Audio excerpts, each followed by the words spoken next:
이 시간 우리 하나님께서 우리에게 주시는 말씀을 함께 읽습니다. 하나님이 우리에게 주시는 말씀은 사도행전 7장 1절부터 16절까지의 말씀입니다. 우리 같은 목소리를 듣도록 하지요. 함께 읽습니다. 시작.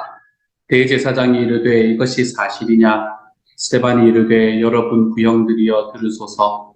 우리 조상 아브라함이 하란에 있기 전 메소포타미아에 있을 때에 영광의 하나님이 그에게 보여 이르시되 내 고향과 친척을 떠나 내가 내게 보일 땅으로 가라 하시니 아브라함이 갈대아 사람의 땅을 떠나 하란에 거하다가 그의 아버지가 죽음에 하나님이 그를 거기서 너희 지금 사는 이 땅으로 옮기셨느니라. 그러나 여기서 발붙일 만한 땅도 유업으로 주지 아니하시고 다만 이 땅을 아직 자식도 없는 그와 그의 후손에게 소유로 주신다고 약속하셨으며 하나님이 또 이같이 말씀하시되 그 후손이 다른 땅에서 나그네가 되리니 그 땅 사람들이 종으로 삼아 400년 동안을 괴롭게 하리라 하시고 또 이르시되 종 삼는 나라를 내가 심판하리니 그 후에 그들이 나와서 이곳에서 나를 섬기리라 하시고 할례의 언약을 아브라함에게 주셨더니 그가 이삭을 낳아 8해 만에 할례를 행하고 이삭이 야곱을 야곱이 우리 12조상을 낳으니라. 여러 조상이 요셉을 시기하여 애굽에 팔았더니 하나님이 그와 함께 계셔 그 모든 환난에서 건져내사 애굽 왕 바로 앞에서 은총과 지혜를 주심에 바로가 그를 애굽과 자기 온 집의 통치자로 세웠느니라. 그때에 애굽과 가나안 온 땅에 흉년이 들어 큰 환난이 있을새 우리 조상들이 양식이 없는지라. 야곱이 애굽에 곡식이 있다는 말을 듣고 먼저 우리 조상들을 보내고 또 제차 보냄에 요셉이 자기 형제들에게 알려지게 되고 또 요셉의 친족이 바로에게 드러나게 되니라. 요셉이 사람을 보내어 그의 아버지 야곱과 온 친족 75사람을 청하였더니 야곱이 애굽으로 내려가 자기와 우리 조상들이 거기서 죽고 세겜으로 옮겨져 아브라함이 세겜 하물의 자손에게서 은으로 값주고 산 무덤에 장사되니라. 아멘. 오늘의 말씀의 1절은 우리에게 이렇게 이야기를 합니다. 대제사장이 이르되 이것이 사실이냐라고 말합니다. 여기서 대제사장이 이것이 사실이냐라고 스데반에게 물어보았던 이것이라는 것은 무엇인가 하면 우리가 어제 읽었던 말씀에서 나오는 이 사도행전 6장의 말씀에서 나오는 이야기입니다. 사도행전 6장의 말씀을 보면 그때 당시에 유대에 있던 사람들이 스데반이라는 사람을 어큐즈하기 위해서 이제 법정에 세우기 위해서 종교 법정에 세우기 위해서 그가 행했던 일이 무엇인가라는 것을 말하는데 크게는 두 가지를 이야기를 합니다. 먼저 첫 번째로는 그 사람은 모세와 하나님을 모독하는 말을 하는 것을 우리가 들었노라라고 이야기하도록 사람을 매수했다라는 이야기가 6장 11절에 나오고요. 그리고 두 번째로는 14절의 말씀에 그의 말에 이 나사렛 예수가 이곳을 헐고 또 모세가 우리에게 전하여 준 규례를 고치겠다 함을 우리가 들었노라 라고 이야기합니다. 여기서 말하는 이곳이라는 것은 성전을 이야기하는 것이겠죠. 지금 스데반이 이 설교를 하다가 잡혀간 곳이 성전이었고 그리고 이 심판의 자리가 이 판단의 자리가 벌어지는 곳이 바로 성전이었기 때문에 그렇습니다.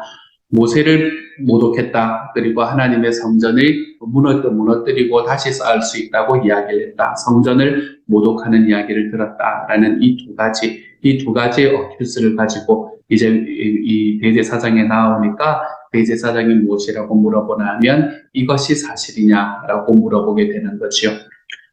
그렇기 때문에 지금 스데반은 이 두 가지의 것에 대해서 자기의 대답을 해야 되는 상황에 놓여 있습니다. 그리고 그의 대답은 신약성경 전체를 통해서 구약의 역사를 가장 잘 요약해주고 있다고 이야기하는 이 7장의 말씀을 통해 우리에게 들려집니다. 그리고 이 말씀을 통해서 그는 자기에 대해서 이 고소했던 사람들의 고소를 정말로 멋지게 반박하는 것을 우리는 볼 수 있게 됩니다. 먼저 첫 시작은 무엇으로부터 시작하냐면 아브라함을 자기들의 모세를 그거했다, 모독했다라는 이야기로부터 그것에 대한 자기의 변호를 시작을 합니다. 모세를 모독했다라는 이야기에 대한 변호를 시작을 하면서 이 스데반은 모세로부터 시작하는 것이 아니라 처음에 아브라함에게서부터 시작을 합니다. 그리고 아브라함에게서부터 시작해서 모세에 이르기까지 일어났던 사건들을 쭉 나열해 놓음으로 인해서 자기가 가지고 있는 구약 성경에 대한 확실한 지식을 이야기할 뿐만 아니라 그 구약 성경에 대한 믿음을 너무나 분명하게 말해주고 있는 것을 말씀에서 볼 수 있게 되지요. 그 전체적인 모세까지 가는 그 이야기들 속에서 오늘의 말씀에서는 이 요셉까지 이야기를 우리가 함께 읽게 될 겁니다. 이 스데반이 아브라함에게서부터 시작해서 요셉까지 이야기를 어떻게 이야기하고 있는가라는 것을 우리는 오늘의 본문에서 함께 보게 되었지요. 먼저 아브라함을 이야기를 하면서 아브라함이 하란 그리고 메소포타미아에 있을 때부터 시작을 해서 그가 갈릴리로 들어오는 것을 쭉 이야기를 해줍니다. 그리고 거기에서 들어올 때에 그는 무엇이라 말하나 하면 4절에서 아브라함이 갈대아 사람의 땅을 떠나 하란에 거하다가 그의 아버지가 죽음에 하나님이 그를 거기서 너희 지금 사는 이 땅으로 옮기셨느니라 라고 이야기합니다. 이 전체의 스데반의 이야기를 이 설교를 쭉 듣다 보면 스데반은 모든 것에 있어서 하나님 중심적인 사고를 하고 있음을 우리는 볼 수 있게 됩니다. 모든 것에 하나님 중심적인 사고. 사실은 누가 옮긴 건가 하면 아브라함이 옮긴 거잖아요. 그렇죠? 아브라함이 그곳에서 어떤 일이 있었는지 성경은 정확하게 이야기하지 않습니다. 아브라함에 대한 야사들을 바라보면 그곳에서 자기 아버지가 어떻게 제사장의 역할을 감당을 하고 있었고 다른 신들이 제사장의 역할을 감당을 하고 있었고 그 안에서 아브라함이 어떻게 하나님을 믿고 섬기게 되었으며 그가 왜 우르에서 나와야 했고 그가 왜 하란에서 이곳으로 가나안으로 와야 했는지에 대한 이야기가 야사를 보면 나오기는 하지만 이 성경에는 그것이 나오지는 않잖아요. 그렇죠? 그러므로 어떤 이유에서건 하나님께서 이 가나안으로 온 것은 사실은 아브라함이 온 거예요. 그런데 아브라함이 왔다고 이야기하지 않고 무엇이라 말합니까? 하나님께서 아브라함을 이곳으로 옮기셨다라고 이야기를 합니다. 이 스데반은 그 행하는 모든 일들, 역사 안에서 일어나는 일들 속에서 하나님의 손길이 어떻게 작동하고 있는지를 볼 수 있는 눈을 가진 사람이었기 때문에 그렇죠. 저는 저와 여러분도 우리들의 삶 속에서 일어나는 일들 속에 하나님께서 어떻게 작동하시는가, 하나님께서 어떻게 행하시는가라는 것을 볼 수 있는 눈을 가질 수 있기를 소망을 합니다. 우리들의 삶이 아프면 나도 아프고 우리들의 삶에 고난이 있으면 나도 그 고난 속에서 허우적대고 내 삶이 좀 기쁘면 그 기쁨 속에 그냥 사로잡혀서 내가 교만함으로 살아가는 그러한 삶이 선택하지 마시고요. 우리의 삶 속에 있는 어떤 과정 속에서도 하나님께서 그곳에서 임하고 계신다라는 사실을 분명히 알고 하나님이 나를 인도해 가시는 주님의 손길을 좀 느끼면서 살아갈 수 있는 하나님의 사람이 되시기를 소망합니다. 오늘의 말씀에서 특별히 스데반은 아브라함이 이곳으로 온 것은 하나님께서 인도하셨기 때문이다. 이렇게 말합니다. 사랑하는 여러분, 여러분의 삶 속에서도 하나님께서 지금 여러분을 인도하고 계심을 보고 계십니까? 그것을 믿고 계십니까? 이 길을 보고 믿고 걸어갈 수 있는 하나님의 사람들이 되어가시기를 우리 주님 이름으로 축복합니다. 그리고 난 다음에 아브라함이 가나안으로 오고 난 다음에 하나님께서 가나안이라는 것을 땅으로 주시면 너무 좋은데 하나님께서는 그 땅을 주시지 않았다. 먼저 이렇게 이야기를 합니다. 그게 5절의 말씀이에요. 그러나 여기서 발붙일 만한 땅도 유업으로 주지 아니하시고 다만 이 땅을 아직 자식도 없는 그와 그의 후손에게 소유로 주신다고 약속하셨으며 아브라함이 믿음의 조상이라고 불릴 수 있었던 이유는 여기에 있습니다. 하나님께서 약속하신 것을 그는 믿어버릴 줄 아는 사람이었다는 것입니다. 여러분, 우리들의 삶의 눈에 보이지 않는, 내 삶의 눈에 뭔가 증거가 보이지 않는 그런 하나님의 약속을 우리가 믿는 것이 쉽나요? 어렵나요? 이건 절대로 쉬운 일이 아닙니다. 하지만 아브라함에게는 이게 대단히 쉬운 일이었던 것 같습니다. 그래서 아브라함이 믿음의 조상이다라고 불릴 수 있게 되는 거죠. 그에게 하나님께서 그 땅으로 부르셨지만 그에게 그 땅에 한 줌도 주지 않으시고 단 한 뼘도 주지 않으시고 하나님께서는 그에게 땅을 가질 것이라는 약속만 해주셨다. 그리고 이 약속을 아브라함은 믿고 살아요. 사랑하는 여러분, 우리의 삶 속에서 그 어떤 것보다도 확실한 것은 하나님의 약속입니다. 이 하나님의 약속이 우리의 삶의 가장 확실함을 믿어드리며 살아갈 수 있는 하나님의 사람이 되시기를 소망합니다. 내 손에 텐저블하게 보이는 어떤 상황들이 아니라 내 손에 만져지는 어떤 증거들보다도 내 하나님께서 나에게 보여주시고 하나님께서 나에게 인도에 가르쳐 주시는 이 하나님의 약속이 가장 소중하다는 것을 알고 이 약속대로 하나님 앞에 서서 살아가 볼 수 있는 하나님의 사람이 되기를 소망합니다. 내 삶에 있는 어떤 것보다 주님의 약속이 더 소중하니 하나님께서 내 삶에서 행하실 일들에 늘 감사하며 걸어갈 수 있는 하나님의 사람이 되십시오. 주님께서 우리에게 주신 약속은 재앙이 아니라 평안이고 우리 삶에서 소망을 가지게 하는 생각입니다. 그것만 믿습니까? 그렇지 않습니다. 하나님께서는 우리에게 생명을 주시고 더 풍성히 주시겠다라는 약속을 또한 허락해 주셨습니다. 이 하나님께서 주신 약속이 저와 여러분의 삶에 가득하게 채워질 수 있는 하나님의 사람이 되어 가시기를, 약속을 믿고 주님 앞에 굳게 서볼 수 있는 하나님의 사람이 되어 가시기를 주님의 이름으로 축복합니다. 이렇게 아브라함이 약속을 가졌던 하나님의 약속을 믿는 믿음을 가지고 났더니 하나님께서는 그 땅을 먼저 주신 것이 아니라 그 땅 안에서 살아갈 백성들을 먼저 만드시는 것을 보게 하십니다. 오늘의 말씀에서는 가족이 만들어지는 과정들을 우리들에게 보여주고 있죠. 이렇게 가족이 만들어지는 과정 속에서 사실 가장 중요한 사람은 야곱입니다. 야곱 이전에는 독자들만 낳았기 때문에 가족이라고 이야기하기는 조금 어려운 면이 있었거든요. 하지만 그 야곱의 아들이었던 요셉의 이야기가 성경에서는 얼마나 크게 다루어지는지 모릅니다. 그리고 그 요셉의 이야기는 오늘 설교를 하고 있는 이 스데반의 입에서도 마찬가지였습니다. 스데반은 요셉을 대단히 중요한 한 사람으로 등장을 시켜서 우리에게 구절에서 이렇게 이야기하지요.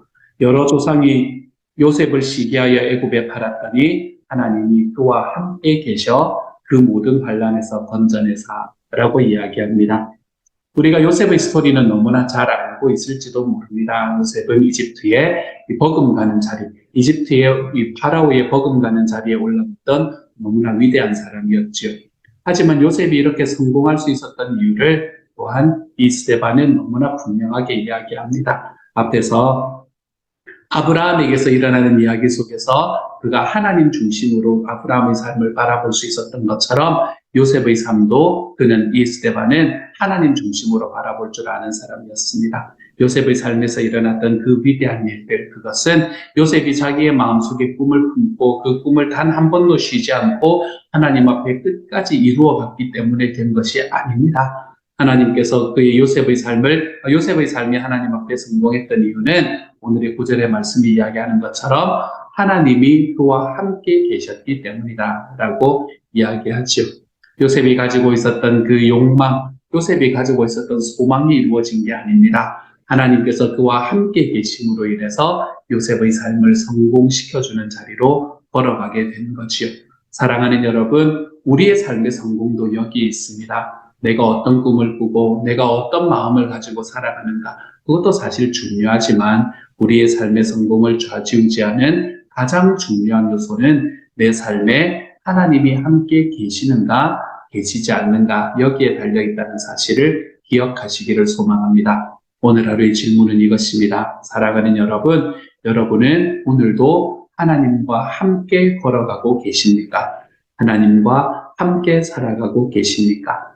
그래서 우리가 주님과 함께 살아갈 때에 하나님이 요셉에게 주셨던 것처럼 저와 여러분의 삶에 베풀어 주실 하나님의 은혜를 경험하며 살아가는 주님의 사람이 되기를 소망합니다. 하나님께서 요셉과 함께 걸으실 때에 요셉이 가졌던 마음은 어떤 마음이었습니까? 요셉은 자기가 티네이저 때 이집트에 팔려와서 얼마나 많은 고생을 했겠습니까? 그것 때문에 형들에 대해서 얼마나 많은 억울함이 있었겠습니까? 하지만 그 많은 억울함과 그 많은 생각들을 넘어서서 그는 형들에게 이렇게 말할 수 있는 사람이 되었습니다. 당신들은 나를 이곳에 판 것을 두려워하지 마십시오. 당신들이 나를 여기에 팔았지만 사실 하나님께서는 나를 먼저 보내주신 것입니다. 라고 이야기합니다. 이야기가 얼마나 멋집니까, 여러분? 하나님께서는 요셉과 함께 하셨고, 그리고 요셉은 자기의 삶에 함께 하시는 하나님을 보았기 때문에 자기가 겪어왔던 많은 고통들과 아픔들 속에서도 하나님께서 나를 인도하셨다. 여기에 먼저 보내주신 거다라고 주님의 눈으로 자기의 삶을 볼 줄 아는 눈을 가지게 되는 사람이 되었죠. 저는 저와 여러분도 그러한 모습으로 변해갈 수 있는 하나님의 사람이 되었으면 좋겠습니다. 하나님께서 우리를 보는 눈으로 우리도 우리 자신을 볼 수 있기를. 그래서 내가 누군가와 비교하는 것으로 나의 가치를 판단하는 것이 아니라 하나님께서 나를 사랑하시고 나를 품어주시는 그 사실로 인해 우리의 삶이 하나님 앞에 더욱 가치 있어짐을 바라보며 걸어가는 주님의 사람이 되기를, 주님이 보는 눈이 나의 눈이 될 수 있는 하나님의 사람이 될 수 있기를 우리 주님의 이름으로 축복합니다. 함께 한번 기도하지요. 사랑하는 하나님, 오늘은 나바오 단기선교의 첫 번째 날을 지나갈 것입니다. 사랑하는 주님, 오늘은 준비하고 하나님 그리고 내일부터 시작되는 VBS를 위해서 함께 기도하는 날입니다.